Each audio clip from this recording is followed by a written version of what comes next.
साथियों, स्वागत है आप सभी का एक बार फिर से मेरे चैनल पर और सीएसआईआर के क्वेश्चंस को सॉल्व कर रहे थे। उसी के क्रम में आपका 2021 section B sorry shift second का क्वेश्चन का शिफ्ट सेकंड के क्वेश्चन है। यहाँ पे जो आपका क्वेश्चन आईडी है वो आपका 193 है और एक बढ़िया क्वेश्चन यहाँ पे पूछा है और थोड़ा-सा यहाँ पे कंट्रोवर्शियल भी है कि यहाँ पे इसका आंसर कुछ और भी हो सकता है। तो इसको बहुत ही ध्यान से समझिएगा और यहाँ पे कहा गया है कि आपका न्यू बॉर्न बेबी है, जिसका ब्लड जो है वो मिक्स्ड हो गया है किसी और बेबी से इन द हॉस्पिटल।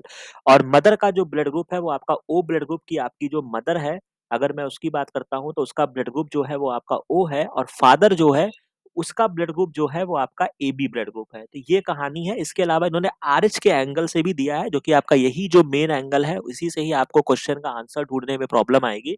तो उसको समझ लीजिए। तो यानी कि जो मदर है इन्होंने बोला है कि वो आपकी आरएच एंटीजन पॉजिटिव है और जो आपका फादर है वो आपका आरएच जो है वो आपका नेगेटिव है। तो ये कहानी है और आपको अब बताना है कि आपको बताना है कि उस बच्चे का ब्लड ग्रुप क्या है।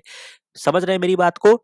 अब यहाँ पे कैसे आप देखोगे तो कुल मिला के अगर मैं सिंपल सा क्रॉस करूं जो मैंने 12th लेवल पे पढ़ा था उसके अकॉर्डिंग कि अगर मदर का ब्लड ग्रुप ओ है और फादर का ब्लड ग्रुप ए बी है, तो यानी कि अगर मैं इसमें क्रॉस करा दूं, मदर का ब्लड ग्रुप जो है वो आईओ यही तो आपका क्रॉस कराने के लिए आप बनाते थे। इसके बाद अगर मैं यहाँ पे जो है वो एक सेकंड में इसको थोड़ा सा मैं इसको क्लीन कर देता हूँ ताकि आपको बेटर आइडिया मिलेगा। ठीक है। जैसे कि अगर आप क्रॉस कराने पर जाते थे तो मैं इस तरीके से ही तो आप पेडिग्री के लिए क्रॉस करते थे।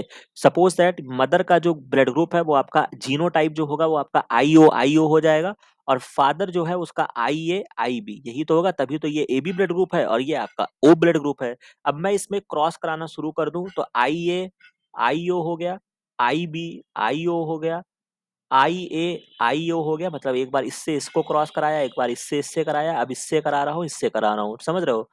आईबीआईओ। तो यानी कि जिस पूरी कहानी में जो आपको मिला है, तो यानी कि इतने जो बच्चे होंगे वो ए ब्लड ग्रुप के होंगे और इतने जो बच्चे होंगे वो आपके बी ब्लड ग्रुप के होंगे। तो यानी कि ऑप्शन को अगर मैं छाँटने जाऊँगा तो यानी इनका जो बच्चा होगा, अब या तो वो ए ब्लड ग्रुप का होगा या तो वो बी ब्लड ग्रुप का होगा। तो यानी कि वो एबी ब्लड ग्रुप का नहीं हो सकता है और वो ओ ब्लड ग्रुप का नहीं हो सकता है, पहली कहानी। लेकिन अब मैं ये कैसे डिसाइड करूँ कि ये बच्चा आरएच पॉजिटिव होगा या नेगेटिव होगा या क्या होगा?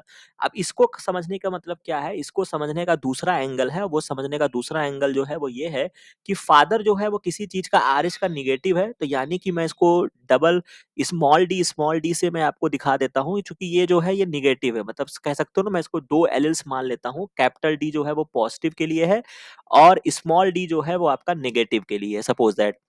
लेकिन जो ये आपका आरएच पॉजिटिव है, अब आरएच पॉजिटिव होने के लिए ये डोमिनेंट है, तो ये कंडीशन में ये आरएच पॉजिटिव हो सकता है और या इस कंडीशन में हेटेरोजाइगस कंडीशन में भी ये आपका पॉजिटिव दे सकता है। अगर आपने थोड़ी जेनेटिक्स पढ़ी होगी तो आपको समझ में आ रहा हूँ कि मैं क्या बात कर रहा हूँ। ठीक है, ये तो निगेटिव हो गया, इसमें तो मुझे कोई दिक्कत नहीं है क्रॉस कराने में। लेकिन यहाँ पे इन्होंने इस बात को मेंशन नहीं किया है कि ये होमोजाइगस है या हेटेरोजाइगस है मेल। तो अब यहाँ पे मुझे यहाँ पे समझने में मदर के रिगार्डिंग है। तो अब यहाँ पे अगर आप क्रॉस कराते हैं तो आपके दो तरीके यहाँ पे क्रॉस के बनेंगे। ठीक है, अब इसको बहुत ध्यान से समझिएगा। अगर मैं कैपिटल डी और फादर में तो मुझे कोई दिक्कत नहीं है, यानी कि मैं डी डी ऐसे रखूंगा, फिर मैं इस तरीके से बनाऊंगा। ठीक है, क्वाड्रेट मैंने बना लिया, स्मॉल डी और स्मॉल डी ये आपके फादर का हो गया और ये आपके मदर को मैंने डोमिनेंट माना। तो इस केस में क्या हुआ, डी से स्मॉल डी आ गया, डी से स्मॉल डी आ गया, डी से स्मॉल डी आ गया। यानी कि इस कंडीशन में क्या हुआ, सारे बच्चे जो हैं वो आपके आर एच पॉजिटिव है। यानी कि इस कंडीशन में आपका हेट्रोजाइगस कंडीशन बनेगा जो कि आपका कैपिटल डी वाला डोमिनेंट रहेगा। इसकी वजह से जो आपका फिनोटाइप आएगा या जो भी आप कहेंगे वो आपका आर एच पॉजिटिव आएगा। लेकिन इसी चीज को अगर मैं स्मॉल डी जो कि आपके फादर का है और मदर का मैं यहाँ पे क्या करता हूँ, मदर को मैं कैपिटल डी और स्मॉल डी इस तरीके से मैं कर दूं। तो कैपिटल डी से इसको क्रॉस कराया तो स्मॉल डी हो गया, कैपिटल डी से स्मॉल डी हो गया। अब यहाँ पे स्मॉल डी हो गया और स्मॉल डी हो गया। तो यानी कि इस केस में 50% बच्चे जो हैं वो आपके आर एच पॉजिटिव हैं और 50% जो बच्चे हैं वो आपके आर एच निगेटिव हैं, अगर मदर जो होती है वो हेट्रोजाइगस है। समझ रहे हो? तो इस बात में इन्होंने यहाँ पे क्लैरिटी नहीं दी है। समझ रहे हैं बेटा? तो यानी कि अगर मैं आरएच पॉजिटिव और निगेटिव पर जाता हूं तो आप कह सकते हैं भाई हो सकता है कि ये आपका बच्चा जो है वो आपका आरएच निगेटिव हो या आरएच पॉजिटिव हो।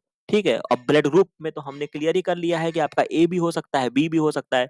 लेकिन इन्होंने क्या किया है बेटा, इन्होंने आइडियल कंडीशन को लिया है, उन्होंने हेटेरोजाइगस को ना मान के इन्होंने जो क्रॉस करने को बोला है, जब तक ये कहा नहीं जाएगा कि जो आपके पैरेंट की जो गैमीट है या उनका एलील है, वो जब तक हेटेरोगैमस कंडीशन में नहीं कहा जाएगा या हेटेरोजाइगस कंडीशन में नहीं कहा जाएगा, तब तक आप उसको होमोजाइगस ही मानेंगे।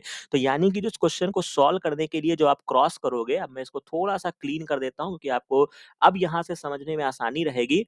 तो इन्होंने जो यहाँ पे क्रॉस कराने का प्रयास किया है, वो उन्होंने कैपिटल डी माना है मदर को, ठीक है? क्योंकि वो आरएच पॉजिटिव थी और इन्होंने डोमिनेंट माना है और फादर जो है वो नेगेटिव है, तो वो स्मॉल डी आप मान लो, ठीक है? अब इसी में आप क्रॉस करा लो तो आपको आरएच पॉजिटिव जो होंगे वो सभी में आपको देखने को मिलेगा। तो यानी कि जो इस क्वेश्चन का राइट आंसर एनटीए के अकॉर्डिंग है, वो आपका क्या हो जाएगा, ए ब्लड ग्रुप होगा और आरएच पॉजिटिव होगा। यानी क्वेश्चन आईडी आपकी 193 है और इसका राइट आंसर जो निकल कर आएगा वो आपका 771 होगा। तो आशा है कि ये पर्टिकुलर क्वेश्चन आपको समझ में आ गया होगा कि किस तरीके से आप ये ब्लड ग्रुप के क्वेश्चंस को यहाँ पे सॉल्व कर सकते थे। थोड़ा-सा कंट्रोवर्शियल था। ब्लड ग्रुप तो आप पहचान जाओगे, लेकिन आरएच पॉजिटिव और नेगेटिव को कैसे डिसाइड करना था, वो यहाँ पे इंटरेस्टिंग फैक्ट था। तो इस तरीके से हम यहाँ पे इसको डिसाइड करेंगे। तो आशा है कि ये वीडियो, ये इन्फॉर्मेशन और ये क्वेश्चन आपको समझ में आया होगा। बाकी और भी बहुत सारे कंटेंट्स अभी अवेलेबल है, जो आपके लिए कंटेंट तैयार किए जा रहे हैं। तो चैनल पे बने रहिए, मेक श्योर कीजिए कि आपने इस चैनल को सब्सक्राइब करके रखा हुआ है। बाकी मिलते हैं नेक्स्ट वीडियो में नेक्स्ट इन्फॉर्मेशन के साथ। Thank you very